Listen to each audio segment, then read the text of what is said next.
안녕하세요, 지명입니다. 경매도 결국 사람이 입찰을 합니다. 물건을 봤을 때 안 좋아 보이는 요소들이 많으면 어떻게 될까요? 당연히 입찰자는 줄어들 수밖에 없습니다.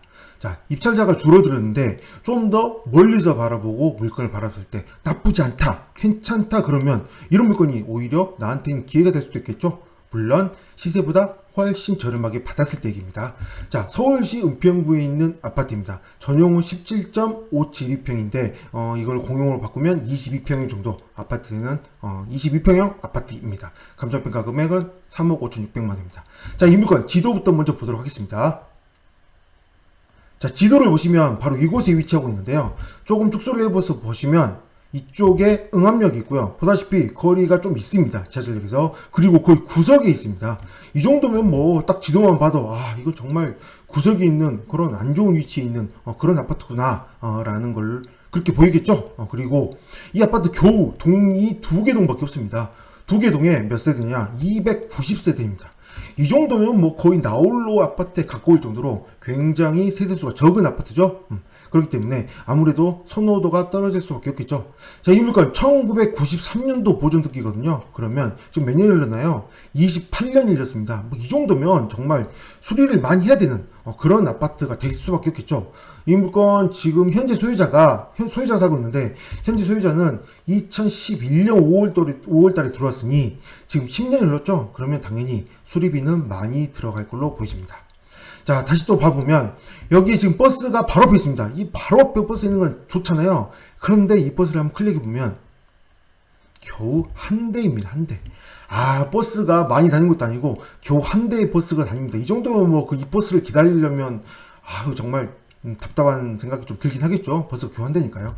자, 이렇게 단점들이 많이 모아진 그런 아파트인데 저는 이 물건을 보면서 다른 걸 봤습니다. 단지 이런 단점들만 모아진 아파트다 보니 안 좋은 것만 있을까요? 당연히 이 근처에 좋은 아파트들 많이 있잖아요. 그러니 당연히 여기 좋은 아파트들이 비해서 이 아파트가 굉장히 안 좋아 보이는데, 자, 물건이라는 건 결국 값어치라는 거는 상황에 따라서 물건의 가격이 결정된다고 저는 그렇게 보는데요. 좀 더 축소를 해보겠습니다. 자, 축소를 해보면, 자, 이쪽이 은평구죠. 서울의 은평구이고, 그리고 이쪽이 뭔가요? 자, 고양 창릉지구입니다. 3기 신도시죠. 자, 3기 신도시. 당연히 좋죠. 3기 신도시가 이번에 고양은 일산보다도 훨씬 더 좋은 그런 위치에 위치하고 있습니다.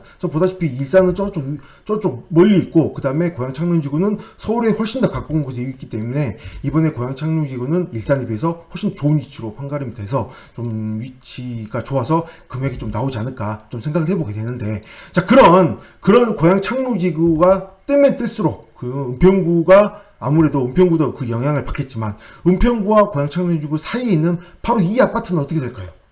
저는 이런 중간에 있는 아파트를 좀 선호를 하거든요. 중간에 있는 지역. 여기가 뜨고 여기가 뜬다라고 한다면 이 중간에 있는 당연히 이 좀 애매한 부분이긴 하긴 하겠지만, 이 애매한 부분에 있는 아파트는 어떻게 될까요? 당연히 시세에 영향을 받을 수밖에 없습니다.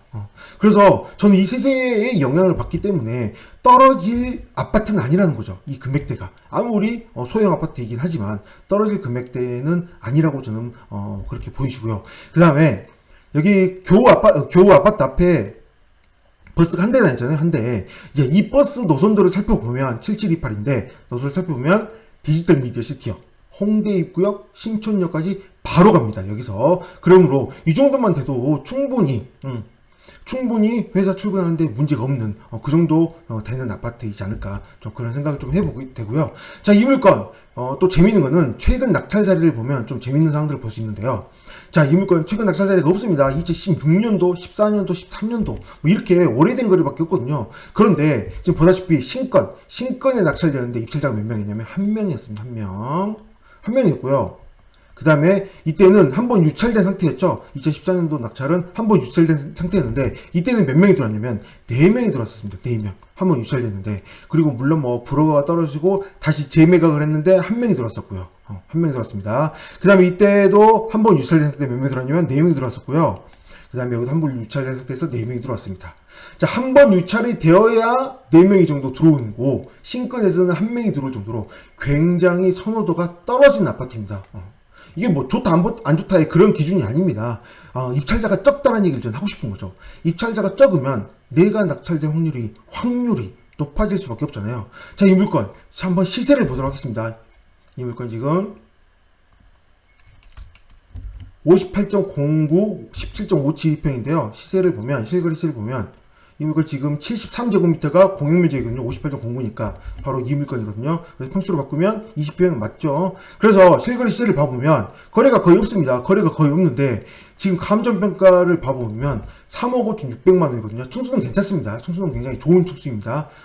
20층 중에 6층이니까 이 정도면 충분히 좋은 층수죠. 그래서 3억 5천 6백 정도라고 한다면 실거래 시세 대비 어느 정도 수준이냐면 3억 5천 6백이면 거의 뭐 이 정도 수준입니다. 이 정도 수준. 거의 뭐 지금 마지막에 올랐음에도 불구하고 이 영향을 안 받을 수 있는 거의 뭐 이 정도에 올라 있는 그 금액대가 현재 지금 최저가라는 거죠. 정말 운이 좋아서 내가 단독으로 입찰했는데 낙찰 받았다. 그러면 정말 자 보겠습니다. 3억 5천 6백이라면 거의 뭐 이 작년 6월 거의 뭐 그 집값이 폭등하기 전 거의 풍선 효과가 일어나기 전 금액 정도가 되는 거죠. 이 정도 금액대이기 때문에 지금은 4억이 넘어간 상황이잖아요. 4억 중반대까지 올라간 상황이기 때문에 현재 지금 최저가하고 비교한다면 거의 얼마 정도 차이가 나네요. 뭐 1억까지는 아니어도 한 8천에서 9천 정도 차이가 나는 그런 상황으로 보이십니다.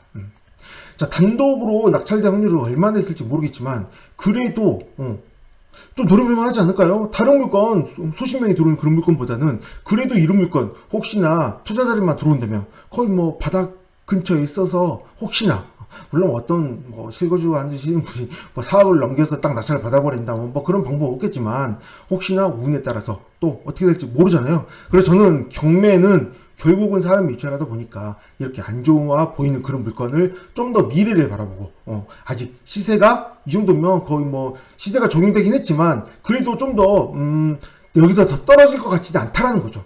저는 그런 좀 안정적인 그렇게 많이 오르지 않는다고 하더라도 이 정도 금액대에 서울에 있는 아파트 22평형 이 정도면 나쁘지 않지 않나요? 괜찮지 않나요? 3기 신도시가 발달하면 발달할수록 여기에 영향을 어느 정도 받을지 모르겠지만 저는 괜찮아 보이는 그런 상황이지 않을까 생각을 하게 됩니다. 네, 여기까지 하겠습니다. 감사합니다.